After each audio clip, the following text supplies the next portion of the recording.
I bought an RV first and renovated the inside of that, but found that it was just way too big for me. My van has the Dutch doors, not all of them have it.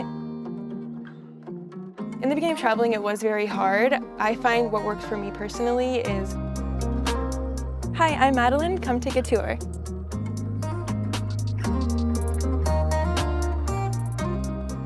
This is my kitchen, but it did not always look like this. When I bought my van, it was pre-built, and right here was a bed that extended out, and it went all the way across the van. This cabinet used to be over here, and it had a foot pump, but I did not like that setup, so I moved it over here, and I changed the foot pump out for an electric pump. Under here, I have two 6-gallon water tanks, one for gray water and one for fresh water. Sometimes I cook up here, but usually I like to just cook on the floor. I find that having the door open allows for more ventilation and also just more space, so I prefer it that way.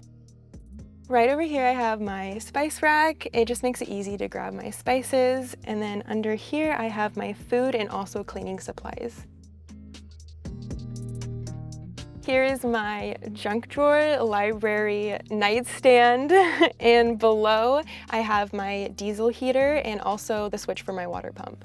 My boyfriend actually built this bookshelf himself, but I'm what I like to call the creative vision, maybe the creative director. And I kind of told him what I wanted and what I wanted things to look like, and he helped me tremendously. I kind of just throw whatever in here, which is why I consider it a junk drawer. In this second shelf, I have my books and some other random miscellaneous items. In this bottom shelf, I have a couple journals, some pens, I have nail polishes, nail polish remover, I have my headphones, and I also have a little plushie.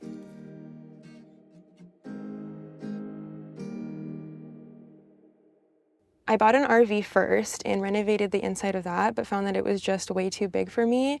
And so on my search for a different rig, I was on Facebook, Marketplace, Craigslist, really anywhere that sells cars and converted vans, and found that this size was perfect for me, and I ended up getting my van on Facebook Marketplace. I drove from Washington to Oregon to pick up my van. I bought it from another girl, and she was very sweet. I paid about $15,000 for this van, already converted, and I put about $1,000 into adding my own touches and things that I would prefer to have inside of it. This is my bed. I am 5'7", and I fit very perfectly diagonal. But usually my dog Athena takes up most of the space anyways, but she's a good foot warmer, so it works out. I do have a memory foam mattress. I just picked it up from Amazon. It wasn't very expensive, but I kind of wish that I invested in a more expensive and better mattress. I think it would definitely be worth it. So in the future, that's an upgrade that I would be willing to do. The last thing I want to mention is the doors on the Astro van. So my van has the Dutch doors, not all of them have it, but the top opens, it's a hatchback. And then I can also open my sliding door. I love just laying in bed with the doors open, the sun is shining, there's a lovely breeze going through, and it's very relaxing. My boyfriend mentioned van life to me, and that's how I heard of it. And then I did a lot more deeper digging online and found YouTube videos and articles, and that's really what got my start into van life and the interest in van life. My first month traveling in my van was really hard. It feels like there's a wall in front of me and I physically cannot leave. I had driving anxiety before buying my van, and I also cried like every night. I missed my family and my friends and my boyfriend. But now 2 years later, I find that this lifestyle feels more like home. I am currently in one of my favorite states thus far, and that is Arizona. And I'm very happy that I just took the plunge and I did it. I wanted my van to feel a little bit more homey and cute, so I added these curtains.